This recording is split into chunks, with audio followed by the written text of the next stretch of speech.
Fusionner l'homme et la machine, notre avenir doré? Chaque année, quelques 3000 personnalités du monde des affaires, de la politique, de la culture et de la recherche se rencontrent au Forum économique mondial de Davos.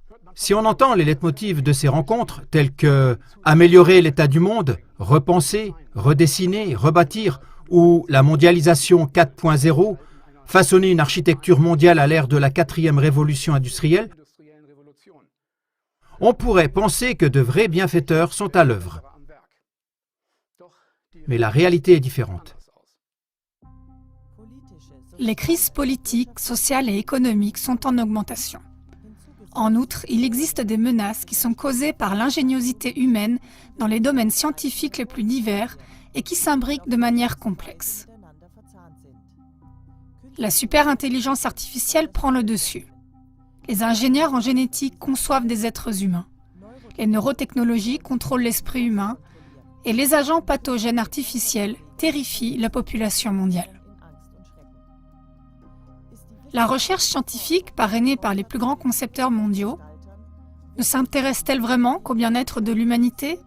Ou bien, est-ce possible que l'intention soit ici de mettre en œuvre des plans qui sont tout à fait dangereux pour l'humanité? Selon un rapport d'expertise de l'Université de Brême pour le compte du ministère fédéral de la Santé, à elles seules, les maisons de retraite allemandes manquent actuellement de 100 000 soignants.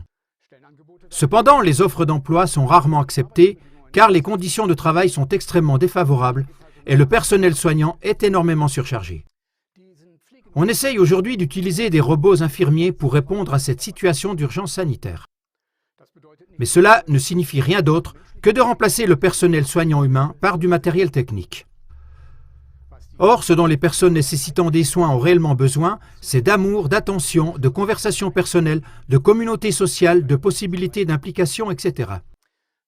Mais cela ne peut être fourni que par une personne qui a des émotions et des sentiments.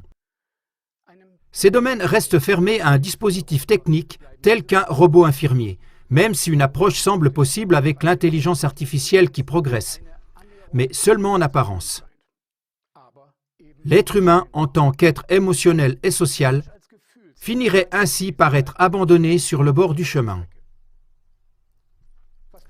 Que se passe-t-il cependant lorsque vous combinez les deux composantes, mi-humain, mi-machine? Ceux qu'on appelle les cyborgs ont depuis longtemps cessé d'appartenir uniquement à la science-fiction. Les cyborgs sont des personnes dont le corps intègre la technologie afin d'étendre les capacités humaines. Les plans des transhumanistes, une idéologie qui cherche à repousser les limites des possibilités humaines par l'utilisation de procédés technologiques, vont jusqu'à dire que l'avenir n'appartient pas à l'homme naturel, mais aux êtres hybrides tout-puissants, créés par le génie génétique, la robotique, etc. C'est ainsi que le décrit Ray Kurzweil, le très influent cerveau du transhumanisme et de plus responsable du développement technique chez Google. Nous allons combiner la puissance de nos cerveaux, toutes les connaissances, les compétences et les bizarreries personnelles qui font de nous des êtres humains avec notre puissance informatique. Cette fusion de l'homme et de la machine avec l'explosion soudaine de l'intelligence des machines conduira à un monde où il n'y aura plus de distinction entre la vie biologique et la vie mécanique, ni entre la réalité physique et la réalité virtuelle. Cela ouvre la porte et donne l'accès au contrôle et à la conduite de l'humanité par des programmateurs anonymes.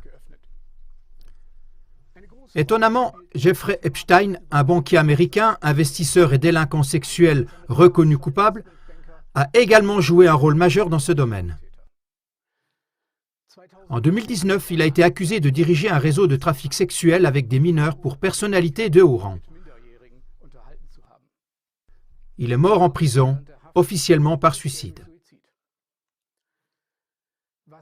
Ce que le public ne sait pas, cependant, c'est que, par l'intermédiaire d'une fondation, il a financé des programmes portant sur la modification du comportement, c'est-à-dire la modification du comportement humain, le transhumanisme, l'intelligence artificielle ou la manipulation génétique. Jeffrey Epstein a soutenu des scientifiques tels que Martin A. Nowak, Marvin Minsky et George Church. En tant que membre actif de l'organisation Age, Epstein a rassemblé des milliardaires et les plus grands chercheurs. L'organisation Age s'efforce d'atteindre les limites de la connaissance, ce qu'on appelle les frontières de la science. Epstein a également été membre du conseil d'administration de l'université Rockefeller et a siégé au Harvard Committee on Mind, Brain and Behavior. Il a également été membre de think tanks influents tels que la commission trilatérale. Si on examine toutes les relations d'Epstein, il apparaît clairement qu'Epstein, présenté par les médias principalement comme un pédophile solitaire, faisait partie et coordonnait un réseau étroitement impliqué dans la haute finance et des domaines de recherche à haut risque.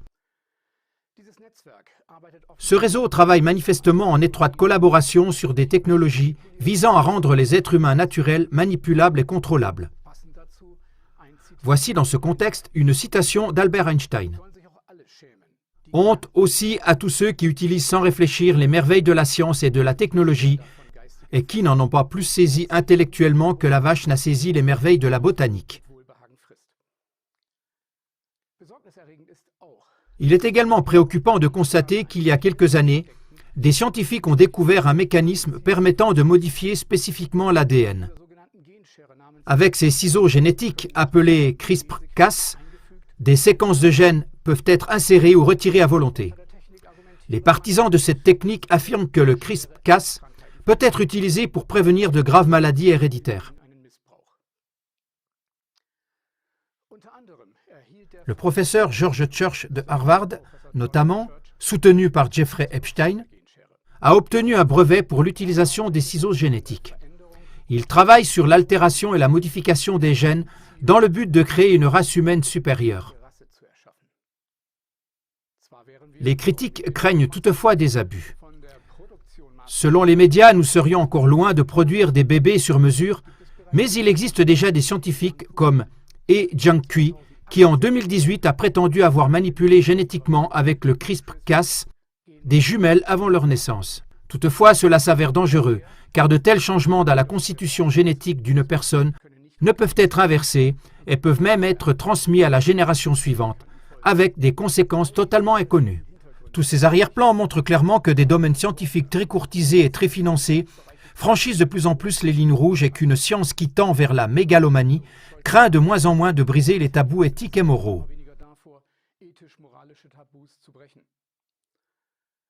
Face à toutes les violations flagrantes des frontières qui mettent en danger l'existence de l'humanité, les paroles suivantes d'Hermann Hesse sont appropriées.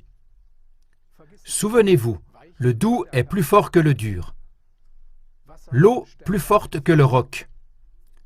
L'amour plus fort que la violence.